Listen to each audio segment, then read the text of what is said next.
When you're heading into the backcountry or leaving a resort boundary, you need to be carrying with you the 3 essential pieces of avalanche rescue equipment: an avalanche transceiver, a probe, and a shovel.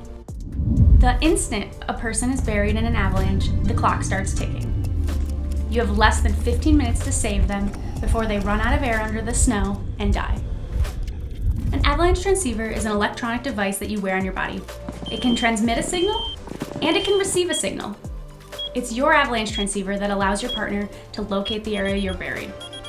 Without wearing an avalanche transceiver, it would be like searching for a needle in a haystack. Your avalanche transceiver is the only reliable way for you to be quickly rescued from underneath the snow.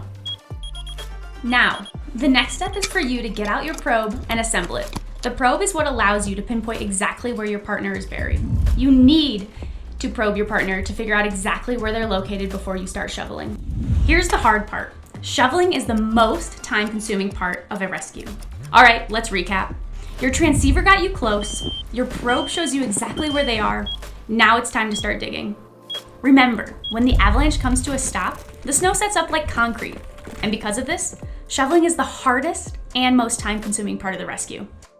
You can't dig out with your board, skis, or hands. You have to have a metal shovel. When your partner is buried underneath the snow, every second counts. This gear helps us find their body, but you're the one that saves their life.